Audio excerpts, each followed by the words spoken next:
Welcome to my channel. তো জানো তো আমার বরাবরই পছন্দ আনপ্ল্যান কোনো কাজ, মানে ধরো আমি কিছু আগে থেকে প্ল্যান না করে হুট করে কোথাও বেরিয়ে পড়লাম বা হুট করে কোনো কাজ করে ফেললাম, এরকম টাইপের।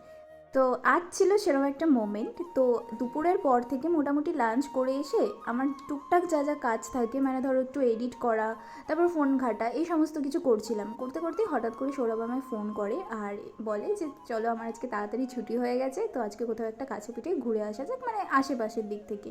তো এরকম প্ল্যান আমাদের মাঝে মধ্যেই হয়, তো সবসময় হয়তো ভিডিও বানাই না। তো আজকে হঠাৎ ইচ্ছেলো, তাই ভাবলাম চলো তোমাদের সাথে এই মোমেন্টগুলো শেয়ার করি। তো আজকে যেই কথা সেই কাজ, মানে ও বলা মাত্রই তো আমি উঠে ঝটপট করে রেডি হতে শুরু করে দিয়েছি। মানে ওর আস্তে আস্তে আমি যতক্ষণ রেডি হয়ে যাবে এরকম একটা ব্যাপার। আর আমার রেডি হতে খুব একটা টাইম লাগে না, কারণ আমার সিম্পল রেডি হওয়ার মধ্যে থাকে হচ্ছে গিয়ে একটু জাস্ট ময়েশ্চারাইজার, দেন তার সাথে একটু কাজল আর লিপস্টিক, আর তার সাথে চুলটাকে একটু ঠিকঠাক করে নিই, ব্যাস আমি রেডি। তবে হ্যাঁ, আমি ড্রেস নিয়ে কিন্তু খুব কনফিউশনে পড়ে যাই। অ্যাকচুয়ালি আমার আলমারির মধ্যে এত জামার মানে ভিড়ে আমি মানে কোনটা ছেড়ে কোনটা পরবো, মানে এরকম একটা ব্যাপার হয়ে যায়। তো তখন বুঝতেই পারি না যে কোন জামাটা, আর তখন মনে হয় কি আমার একটা জামাও পছন্দ হচ্ছে না। তো যাই হোক, হঠাৎ করে এই চুড়িদারটা আমার চোখে পড়ে। তো এটা অনেক দিন আগের, জানো তো, প্রায় 2 বছর হয়ে গেছে বোধহয়। তো 1 বছর পুজোর সময় আমার বড় মাসি আমার এটা গিফট করেছিল, মানে পিসটা। তারপর আমি আমার নিজের মতো করে এটাকে বানিয়ে নিয়েছিলাম। তো হঠাৎ করে আজকে দেখতে পেয়ে ভাবলাম কি চলো এটাই পরা যাক, অনেকদিন পরা হয় না। আর এখন যেহেতু কুর্তি এই সমস্ত জিনিস বেশি পরি, তো চুড়িদার পরাটা কোথাও একটা কমেই গেছে। তারপর দেখলাম যে না, খুব একটা খারাপ লাগছে না। তার সাথে কি বলো তো, জাস্ট একটু দেখছি যে হাতাগুলো একটু টাইট হচ্ছে, আর একটু ঢিলা ছিল আগে। তো চলো বেরোনো যাক। আর আমি রেডি হতে হতে ও চলে এসেছে। আর এর একটা মুখ্য মানে কি বলবো, মানে ও এরকমই আমাকে কোনো দিনে, এতদিন এত জায়গায় বেরিয়েছি, আমি কিন্তু কোনো দিন বলতে পারবো না তোমাদেরকে আগে থেকে যে আমি কোথায় যাচ্ছি, ঠিক আছে? কারণ হচ্ছে ও কোনো দিনই আমায় বলে না। ও শুধু জাস্ট ফোন করে এটুকুনি বলবে চলো কোথাও একটা ঘুরে আসি, এই বেশ ঘুরে আসাটাই। কিন্তু কোথায় যাচ্ছি, কোথায় ডেস্টিনেশন, কোথায় দূরে না কাছে, আমি কিছুই জানি না। তো সেই হিসেবে আর কি আমি সেই ডেস্টিনেশনে গিয়ে জানতে পারি যে হ্যাঁ আমি এই লোকেশনটা এসেছি। বাট আজকে যেখানে নিয়ে এসেছিলো সেটাও আমার ভীষণ ফেভারিট একটা জায়গা, কারণ এখানে আমি ওর সাথে প্রথম গেছিলাম একবার, মানে ধরো আমাদের কথাবার্তার পরে একবার ও প্রথমবার আমাকে নিয়ে গেছিলো। জাস্ট ঘুরতে ঘুরতে আমরা একদিন এখানে চলে এসেছিলাম। আর এটা অনেকেই যেন, কারণ কলকাতার একটা ফেমাস দোকান, এটা হচ্ছে মহারানী, আর পাশেই আছে মহারাজ, যেটা হচ্ছে তোমার ওই যতীন দাস রোডে পড়ে।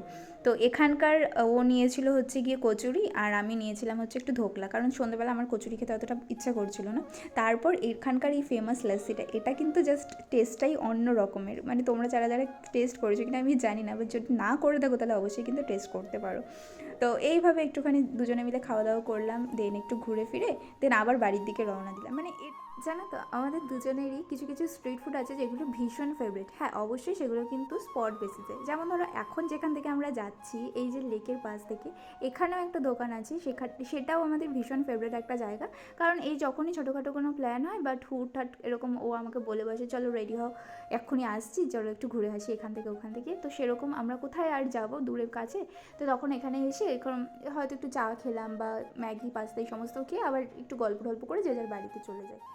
হ্যাঁ, আজ ফার্স্টে যেখানে গেছিলাম, যেখান থেকে আমরা কচুরি বা ধোকলা এই সমস্ত জিনিস খেলাম, লস্যি খেলাম, তো সেই জায়গাটাতেও আমরা এরকম একদিন হুট করেই বেরিয়ে পড়েছিলাম। মানে সন্ধ্যের দিকে জাস্ট ও আমাকে বলেছিল চলো একটু বেরিয়ে আসি, কোথাও একটা দিয়ে ঘুরে আসি জাস্ট কিছুক্ষণের জন্য। তো সে তখন আর কোথায় যাব, তখন ও হুট করেই আমাকে ওখানে নিয়ে যায়। তারপর থেকে ওই জায়গাটা আমাদের ভীষণ ফেভারিট হয়েছে, কারণ প্রথম জায়গা, মানে যেখানে তুমি ফার্স্ট যাবে কোনো স্পেশাল মানুষের সাথে, সেই জায়গাটাই কিন্তু অলওয়েজ ফেভারিট হয়ে থাকে। তো আমাদের কাছেও সেটা একটা ফেভারিট জায়গা। আমরা যতবারই যাব আমাদের সেই দিনটার কথা মনে পড়বে যে হ্যাঁ আমরা প্রথম এখানে এসেছিলাম। তো এইভাবেই কাটলো আজকে আমাদের দিনটা। আমাদের মাঝে মধ্যে এরকম ছোটোখাটো টাইম স্পেন্ড হয়, আর সেটা ভীষণ ভালোও লাগে। আর আমার মনে হয় যে কিছু প্ল্যান করার থেকে, আমি আগেও বললাম এখনও বলছি, যে সত্যিই মাঝে মাঝে এইরকম ছোটোখাটো একটুখানি আউটিং দরকার। মানে সেটা কিছুক্ষণের জন্য হলো, যেটা কিনা আমার ভীষণ ফেভারিট আর অলওয়েজ ফেভারিট হয়েই থাকবে। যাই হোক, এটা হচ্ছে পরের দিনের ক্লিপস, যেটা কিনা সকাল থেকে এরকম মেঘলা ওয়েদার। তো চলো আজকের ভিডিওটা কেমন লাগলো অবশ্যই কিন্তু কমেন্ট করে জানাতে ভুলো না। যদি ভালো লেগে থাকে তাহলে অবশ্যই কিন্তু like, share, comment and subscribe করতে ভুলো না। তো দেখা হবে পরের একটা ভিডিওর সাথে, ততক্ষণের জন্য সবাই খুব ভালো থেকো। চলো টাটা।